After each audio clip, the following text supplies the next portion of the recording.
Bismillah, Assalamualaikum warahmatullahi wabarakatuh. Alhamdulillah, salatu wassalamu ala rasulillah wa ala alihi wa sahbihi wa man walah.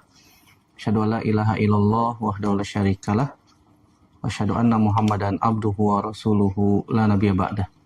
Ya ayyuhallazina amanu taqullaha haqqa tuqatih wa la tamutunna illa wa antum muslimun. Amma ba'du, fa inna asdaqal hadits kitabullah wa khairal hadi hadi Muhammadin sallallahu alaihi wasallam. Syarrul umuri muhdatsatuha wa kullu muhdatsatin bid'ah wa kullu bid'atin dhalalah wa kullu dhalalatin finnar. Baik ikhwah janallahu wa ikum ajmain. Alhamdulillah segala puji hanya milik Allah Subhanahu wa taala yang kembali mempertemukan kita dalam media ini untuk kembali melanjutkan pelajaran kita dari Ad-Durus Al-Yaumiyah. Salat dan salam senantiasa teriringkan kepada Nabi kita Muhammad sallallahu alaihi wasallam, kepada keluarga, sahabat, dan tidak lupa kita sebagai umat sampai kiamat kelak. Baik, sekarang kita masuk pelajaran yang ke-375, yaitu haramnya menyiksa dengan api. Ketahuilah saudaraku rahimanillah wa ikum ajmain, Nabi SAW adalah manusia yang paling penyayang. Beliau SAW melarang para sahabat membakar manusia maupun hewan hidup-hidup. Hal ini menunjukkan bahwasanya Islam itu adalah agama rahmat, ya, sekaligus agama yang menegakkan keadilan, bukan agama yang membenarkan penyiksaan, apalagi membenarkan kezaliman. Oleh karena itu, dalam kesempatan kali ini kita akan sebutkan beberapa dalil, ya, diantaranya satu dari ayat Al-Quran dan dua dari hadis Nabi SAW yang berkaitan dengan masalah ini, yaitu haramnya menyiksa dengan api. Yang pertama, dalil dari Al-Quran surat Ali Imran, surat yang ketiga ayat 57, Allah Subhanahu wa taala berfirman, "Fa'ammal ladzina amanu wa 'amilus solihati fayuwaffihim ujurahum wallahu la yuhibbuz zalimin." Adapun orang-orang yang beriman dan mengerjakan amal soleh, maka Allah Subhanahu wa taala akan menyempurnakan pahala mereka dan Allah Subhanahu wa taala tidak menyukai, tidak mencintai orang-orang yang berbuat zalim. Syahid di dalam ayat ini yaitu firman Allah Subhanahu wa taala, "Innallaha la yuhibbuz zalimin." Ya, Allah Subhanahu wa taala tidak mencintai orang-orang yang berbuat zalim. Al-Imam Ibnu Katsir menyebutkan, "Wallahu la yuhibbuz zalimin ay la yuhibbu man zalama wa ta'adda hududallah." Allah Subhanahu wa taala tidak menyukai orang-orang yang zalim, maknanya Allah tidak menyukai orang yang berbuat zalim dan melampaui batas yang telah ditetapkan oleh Allah Subhanahu wa taala, dan membakar manusia ataupun hewan itu sudah melampaui batas, dan Allah Subhanahu wa taala tidak suka, tidak mencintai orang-orang yang melampaui batas. Syekh Abdurrahman As-Sa'di mengatakan, yang wafat tahun 1376 Hijriah, beliau mengatakan, "Ai la yuhibbu man ittasafa bizulmi bal yubghiduhu wa yu'aqibuhu ala zulmihi." Allah Subhanahu wa taala tidak mencintai siapa saja yang memiliki sifat zalim. Bahkan Allah Subhanahu wa taala membencinya dan menghukum atas kezalimannya tersebut di dalam Taisir Karimir Rahman fi Tafsir Kalamil Mannan.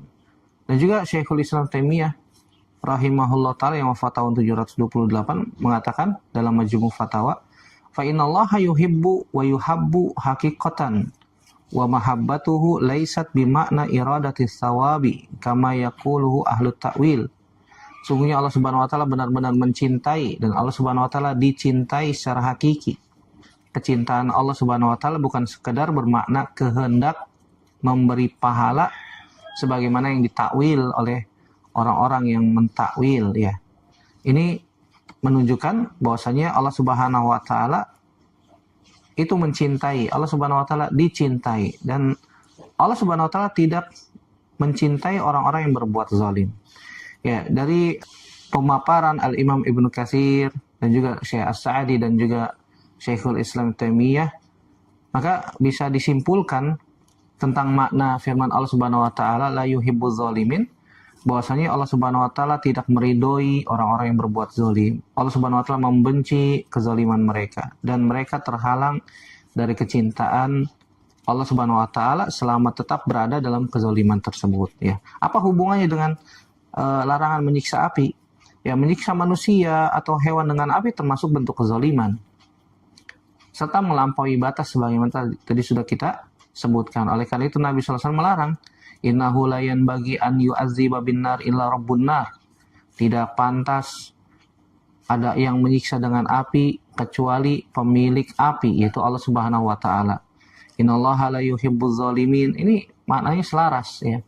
Bahwasanya Allah Subhanahu wa taala tidak mencintai orang-orang yang berbuat zalim. Kenapa?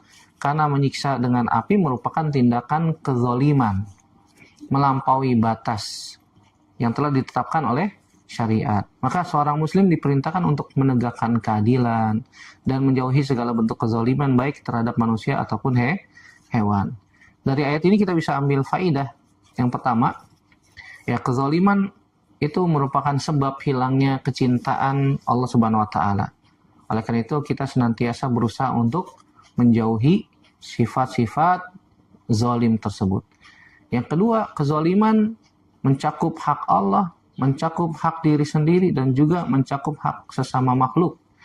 Dan diantaranya bentuk kezaliman dengan sesama makhluk ya membakar, mengazab, menyiksa dengan api. Ini tidak boleh. Yang ketiga, syariat Islam dibangun di atas keadilan dan kasih sayang. Ya, nanti kita akan bahas, kita akan baca penjelasan para ulama terkait Ali bin Abi Thalib pernah membakar orang-orang yang mengatakan bahwasanya Ali bin Abi Thalib adalah Tuhan.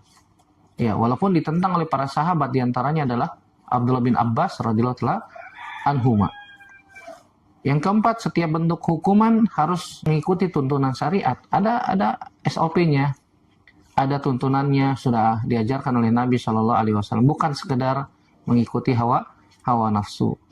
Dan yang kelima, larangan menyiksa dengan api merupakan salah satu bentuk penjagaan syariat terhadap keadilan dan kemuliaan makhluk. Gak boleh sembarangan menyiksa makhluk, gak boleh sembarangan kita menyiksa manusia, mengikuti hawa nafsu dan seterusnya. Ini dalil yang pertama terkait tidak boleh atau haram kita menyiksa makhluk dengan api. Dalil yang kedua yaitu hadis Abu Hurairah radhiyallahu anhu yang diriwayatkan oleh Imam Bukhari, Imam Abu Daud dan Imam Ahmad dalam musnadnya dan yang lainnya disebutkan. Kata Abu Hurairah radhiyallahu anhu, "Ba'atsna Rasulullah sallallahu alaihi wasallam fi ba'sin." Rasulullah sallallahu alaihi wasallam pernah mengutus kami dalam suatu pasukan. Faqala in wajadtum fulanan wa fulanan li rajulaini min Quraisyin fa ahrikuhuma binnar. Maka beliau sallallahu alaihi wasallam bersabda, jika kalian menemukan fulan dan fulan, dua orang dari Quraisy, maka bakarlah keduanya dengan api. Sumaqala Rasulullah sallallahu alaihi wasallam. Kemudian Nabi sallallahu alaihi wasallam mengatakan lagi ketika kami hendak berangkat. Hina aradnal khuruj, ketika kami hendak berangkat, Nabi SAW mengatakan, inni kuntu amartukum an tuharriku fulanan wa fulanan binar wa innan nara la yu'adzibu biha illallah fa in wajadtumuhuma faqtuluhuma.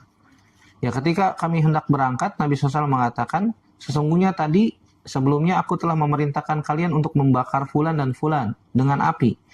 Akan tetapi sesungguhnya tidak ada yang menyiksa dengan api kecuali Allah Subhanahu wa taala. Oleh karena itu jika kalian menemui keduanya maka bunuhlah mereka. Hadis ini riwayat Imam Bukhari nomor 3016, Imam Abu Daud nomor 2673 dan Imam Ahmad dalam musnadnya dan yang lainnya. Ya. Nabi Shallallahu alaihi wasallam mengatakan yang pertama untuk memerintahkan membakar fulan dan fulan. Kemudian Nabi SAW berubah tuh. Iya. Ini adanya nasikh mansuh ya. Nabi SAW segera merubah hukum karena Allah Subhanahu wa taala melarang membakar atau mengazab dengan membakar dengan api ya. Dari sini para ulama mengatakan di antara Al-Imam Ibnu Hajar Al-Asqalani wafat tahun 852 dalam Fathul Bari. Beliau mengatakan wa fihi nahyu anit ta'zibi binnar wa anna dzalika mukhtassun billahi ta'ala. Hadis ini menunjukkan larangan menyiksa dengan api. Nggak boleh menyiksa membakar orang dengan api, nggak boleh. Main hakim sendiri, maling sendal dibakar, digebukin, nggak boleh. Ya. Orang yang mencuri langsung dibakar, disiram dengan bensin, kemudian dibakar dengan api, nggak boleh. Ini tidak boleh karena menghukum dengan api itu kekhususan Allah Subhanahu wa taala. Sebagaimana kata Al-Imam Ibnu Hajar, wa anna dzalika mukhtassun billahi taala. Sebagaimana juga dikatakan para ulama yang lain, di antara Imam Badruddin Al-Aini, ya, rahimahullah taala yang wafat tahun 855 Hijriah.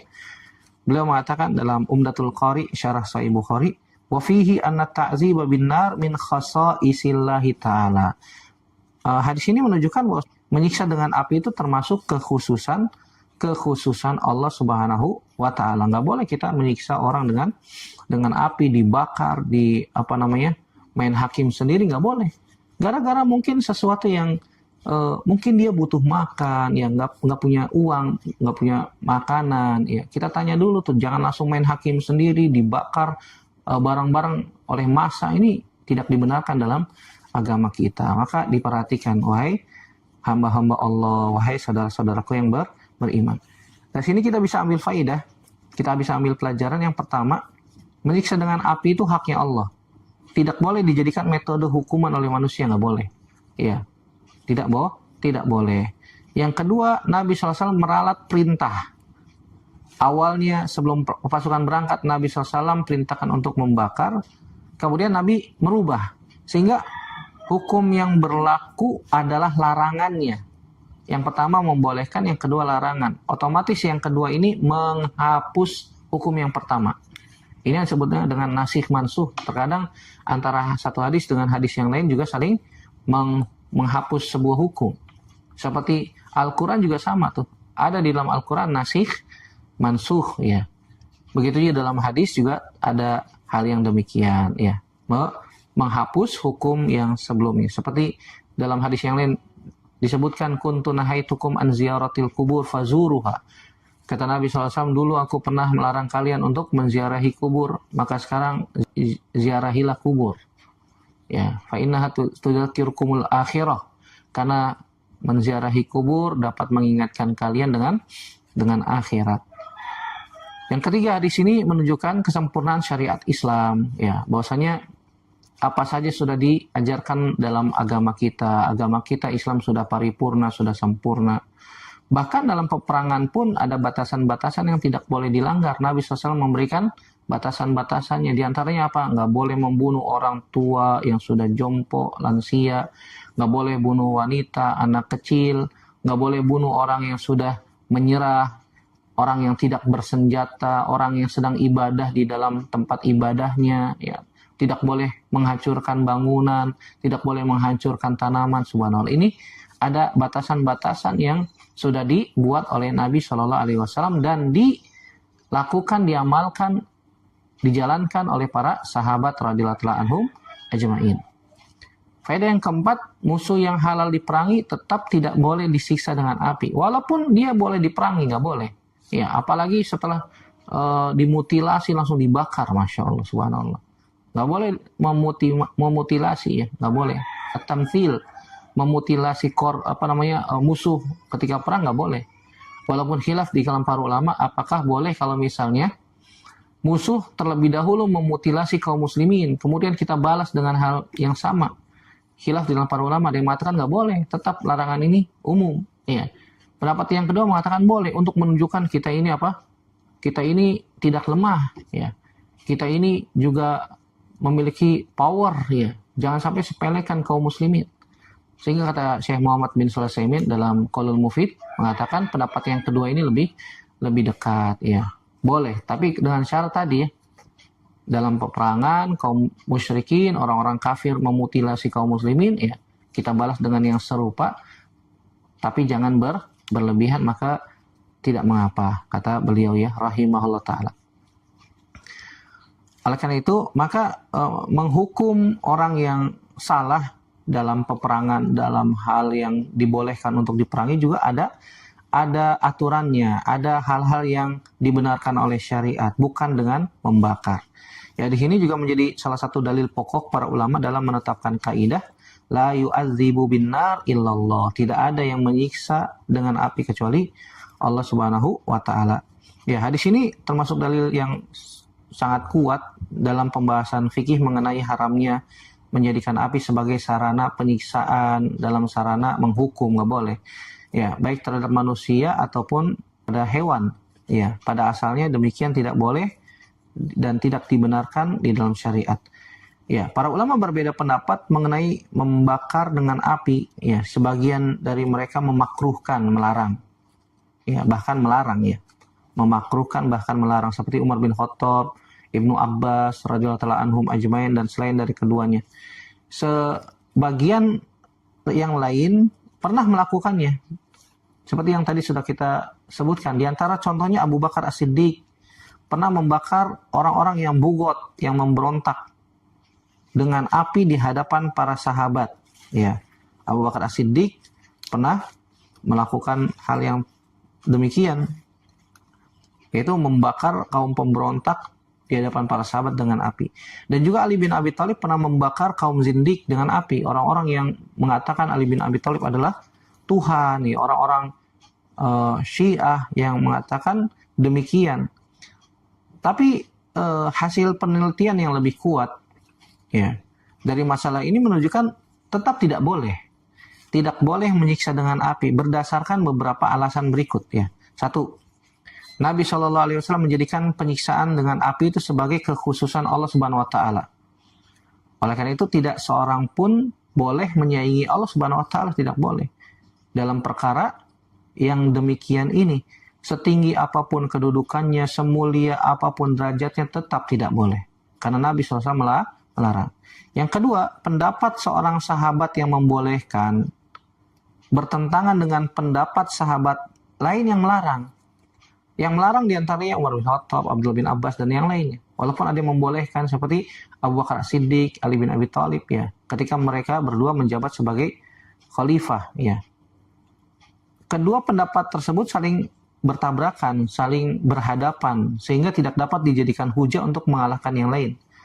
Yang jadi pegangan yang sangat jelas adalah nas, ya, nas Al-Quran, nas hadis Nabi SAW yang tidak boleh membakar dengan api. Oleh karena itu Imam Bukhari memberikan judul bab dalam sahihnya pada kitab Al-Jihad dengan judul Babun la yu'adzibu bi'azabillah, bab tidak boleh menyiksa dengan azab Allah, itu tidak boleh menyiksa dengan api. Kemudian Imam Al-Hafidh ya, Ibnu Hajar Al-Asqalani berkomentar, hakadza bitul hukum fi hadhil mas'alah liwuduhi daliliha indahu. Demikianlah Imam Bukhari menetapkan hukum dalam masalah ini karena dalilnya sangat jelas menurut beliau Imam Bukhari. Ini alasan yang kedua yang tidak boleh kita menyiksa dengan membakar ya, dengan membakar dengan api. Alasan yang ketiga tetap tidak membolehkan membakar dengan api adalah boleh jadi para sahabat yang membolehkan membakar tersebut belum sampai kepada mereka dalil yang melarang. Bisa jadi. Hal ini ditunjukkan oleh riwayat bahwasanya Ali bin Abi Thalib pernah membakar sekelompok orang, tadi sudah disebutkan kaum zindik, orang-orang yang mengatakan Ali bin Abi Thalib adalah Tuhan, ya, ditangkap dibakar oleh Ali bin Abi Thalib. Sehingga berita itu pun sampai kepada Abdullah bin Abbas. Abdullah bin Abbas mengatakan lau kuntu ana lam uharrikhum. Kalau aku yang menangani mereka, aku tidak akan membakar mereka. Lianna Rasulullah sallallahu alaihi wasallam qala la tu'azibu bi'azabillah, karena Nabi SAW pernah mengatakan janganlah kalian menyiksa dengan azab Allah Subhanahu wa taala. Akan tetapi ya, kata Abdullah bin Abbas, aku akan membunuh mereka ya. Laqataltuhum kama qala Nabi sallallahu alaihi wasallam man baddala dinahu faqtuluhu. Maka aku akan mengamalkan apa yang disabdakan oleh Nabi SAW, siapa saja yang mengganti agamanya maka bunuhlah dia. Ini di dalam riwayat Imam Bukhari disebutkan demikian. Dalam riwayat yang lain disebutkan bahwasanya berita tersebut juga sampai kepada Ali, lalu Ali radhiyallahu anhu mengatakan, "Wai Ibnu Abbas, kasihan sekali Ibnu Abbas," ya, kata Ali bin Abi Thalib. Ini menunjukkan bahwasanya ada kemungkinan ya belum sampai dalil kepada Ali bin Abi Thalib tentang larangan membakar orang. Baik, yang keempat, dikecualikan karena sebagian ulama di antara Syekh Salim bin Id Al-Hilal dalam Bahjatun Nazirin, dikecualikan dari larangan tersebut apabila pembakaran menjadi satu-satunya cara yang diperlukan untuk mengalahkan orang-orang kafir dalam peperangan. Khususnya zaman sekarang ketika api telah menjadi salah satu sarana peperangan seperti senjata dengan senjata api dengan membakar ya. Kata Syekh Salim bin Id Al-Hilali, ini dibolehkan kalau dalam peperangan. Tetapi para ulama menjelaskan ini mungkin ijtihadnya Syekh Salim aja. Ya, para ulama menjelaskan juga bahwasanya tidak ada kesepakatan para ulama bahwasanya boleh dalam kondisi perang itu kalau emang benar-benar menjadi kebutuhan militer senjata api untuk membakar musuh misalnya. Kenapa demikian? Karena ulama yang lain tetap mempersempit, tetap tidak boleh membakar manusia dengan api walaupun dalam peperangan. Karena larangan di dalam hadis Nabi SAW sangat jelas, la yu'adzibinna illallah, ya, tidak boleh mengazab dengan api kecuali Allah Subhanahu wa taala. Maka dikembalikan ke hukum asal, yaitu tidak boleh membakar manusia, tidak boleh membakar makhluk Allah Subhanahu wa taala. Kemudian dalil yang ketiga, hadis Abdullah bin Mas'ud radhiyallahu taala anhu, bahwasanya beliau mengatakan, kunna ma'a Rasulillah sallallahu alaihi wasallam fi safarin, kami pernah bersama Nabi SAW dalam sebuah perjalanan. Fantalaqa li hajatihi, kemudian Nabi pergi untuk suatu keperluan. Fara'aina hummaratan ma'aha farkhan, kami melihat ada seekor burung bersama kedua anaknya, ya, hummarah, burung kecil. Fa'akhadna farkhaiha, kami ambil kedua anak burung tersebut. Faja'atil hummarah ta'rishu, akhirnya burung tersebut pun, ya, induknya berputar-putar datang karena kehilangan anaknya, dia nyari anak itu. Kemudian Nabi SAW pun datang. Faqala, kemudian Nabi SAW datang dan mengatakan, man faja'a hazihi biwaladiha, ya, siapa yang telah membuat burung ini menderita karena dia mencari anaknya. Anaknya hilang dan burung itu menderita karena sedih, ya, karena sedih. Kata Nabi, ruddu waladaha ilaiha, kembalikan anaknya kepada induknya itu. Akhirnya para sahabat pun mengembalikan kedua anak burung kecil itu untuk kembali kepada induknya. Wara'a qaryatan namlin qad harraqnaha, kemudian Nabi SAW ternyata melihat ada sarang semut yang telah dibakar, yang kami bakar waktu itu, kata Abdullah bin Mas'ud radhiyallahu anhu. Faqala man harraqa hadhihi, siapa yang membakar ini? Kata para sahabat, nahnu, ya, kami yang membakarnya wahai Rasulullah. Kemudian Nabi SAW mengatakan, innahu layan bagi an yu'azziba bin nari illa rabbun nar, tidak pantas ada yang menyiksa dengan api kecuali Rabb, pemilik api, yaitu Allah Subhanahu wa taala. Di sini riwayat Imam Abu Daud dan juga riwayat Imam Bukhari dalam Adabul Mufrad dan Imam Ahmad dalam Musnadnya, dan dinyatakan sahih oleh Syekh Albani dalam silsilah hadis sahihah dan juga sahih Sunan Abu Daud.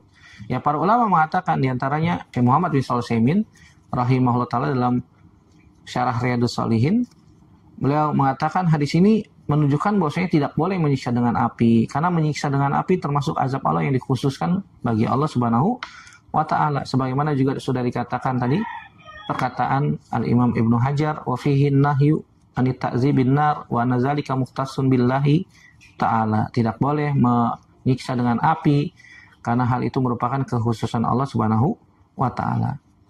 Dari sini kita bisa ambil faidah bahwasanya menyiksa dengan api termasuk kekhususan Allah sebagai pemilik api, dan ini tadi sudah kita ulang-ulang, ya. Kemudian yang kedua, larangan ini berlaku terhadap hewan ataupun binatang. Nggak boleh kita membakar binatang, nggak boleh. Ya, membakar semut. Yuk, terus kalau dia mengganggu gimana, Ustaz? Ya udah pakai yang lain lah supaya mengusir semut gimana. Ya, pakai bahan kimia yang lain sehingga dia tidak membuat sarang di rumah kita misalnya, ataupun dengan yang lain. Tidak boleh dibakar. Kalau membakar hewan gimana, Ustaz? Membakar kambing. Ya, kalau mau bakar kambing ya kita kan sembelih dulu. Enggak langsung dibakar hidup-hidup kan begitu. Disembelih dulu dengan cara menyembelih yang sudah diajarkan di dalam agama kita. Tajamkan pisaunya, buat nyaman sembelihannya, wal yuhidda safratahu wal yurih zabihatahu, kata Nabi sallallahu alaihi wasallam. Yang ketiga, Islam melarang menyakiti hewan tanpa alasan yang dibenarkan syariat. Bahkan terhadap semut nggak boleh dibakar. Terhadap hewan kecil, burung-burung kecil nggak boleh diganggu, ya, nggak boleh diganggu, ya. Nabi Shallallahu Alaihi Wasallam malah melarang yang demikian. Hadis ini juga menunjukkan keluasan rahmat Nabi Shallallahu Alaihi Wasallam terhadap seluruh makhluk, bahkan terhadap hewan, ya, karena Islam itu sangat sempurna, luas rahmat Allah, dan Nabi Shallallahu Alaihi Wasallam pun luas rahmat beliau terhadap makhluk. Dan hadis ini menjadi salah satu dalil pokok para ulama di antara para fikih, ahli fikih dalam menetapkan kaidah la yu'adzib bin nar illa rabbun nar. Tidak boleh menyiksa dengan api kecuali Rabb pemilik api. Ya, hadis ini, hadis Abu Hurairah dan hadis Abdullah bin Mas'ud ini, dua hadis ini merupakan dalil utama yang dijadikan jumhur ulama bahwasanya hukum asal menyiksa dengan api itu haram, tidak boleh. Karena ini merupakan bentuk azab yang Allah khususkan untuk dirinya sendiri. Terus dalam penerapan kehidupan gimana Ustaz? Ya tadi sudah kita sebutkan, nggak boleh membakar manusia hidup-hidup, nggak boleh. Gara-gara maling motor misalnya, siram bensin, bakar, nggak boleh. Tidak boleh menghakimi. Ada polisi, ada pihak yang berwenang, kita serahkan kepada mereka. Jangan main hakim sendiri. Islam tidak membenarkan yang demikian, tidak boleh. Membakar hewan hidup-hidup juga nggak boleh. Nggak boleh. Ya, membakar hewan hidup-hidup tidak boleh ya. Tidak boleh. Menjadikan api sebagai alat penyiksaan ini juga tidak boleh. Menggunakan api sebagai sarana balas dendam ini juga tidak boleh. Atau menyebarkan, mendukung tindakan pembakaran sebagai bentuk hukuman di luar ketentuan syariat juga ini dilarang ya, dilarang. Apa hikmahnya? Kita sudah tahu bahwasanya Islam itu agama yang sempurna, menunjukkan rahmat yang sangat luas, menjaga martabat manusia, mendidik agar tidak melampaui batas dalam menghukum, nggak boleh main hakim sendiri ya. Mengingatkan bahwasanya azab dengan api merupakan hak Allah Subhanahu wa taala dan menumbuhkan kasih sayang terhadap seluruh makhluk. Ini hikmah yang kita bisa petik dari larangan mengazab, membakar dengan api. Oleh karena itu, tiap muslim hendaknya menahan diri dari bentuk kezoliman apa saja, termasuk membakar dengan api. Bahkan terhadap musuh sekalipun, Islam tetap menetapkan adab dan batasan. Nabi SAW mengatakan, innahu la yanbaghi an yu'azziba binar illa rabbun nar. Tidak boleh, tidak pantas ada yang menyiksa dengan api kecuali pemilik api. Ya, semoga Allah Subhanahu wa taala berikan taufik kepada kita semua agar kita dijauhkan dari sifat-sifat, sikap-sikap kezaliman, di antaranya ya menghukum dengan api. Semoga Allah Subhanahu wa taala memberikan pada kita ya istiqomah di atas Islam, di atas iman, di atas sunnah Nabi SAW sampai akhir hayat. Dan semoga Allah Subhanahu wa taala masukkan kita ke dalam surganya. Amin ya rabbal alamin. Terima kasih atas atensinya. Kita tutup dengan doa kafaratul majlis. Subhanaka Allahumma bihamdik, asyhadu an la ilaha illa anta astaghfiruka wa atubu ilaik. Wassalamualaikum warahmatullahi wabarakatuh.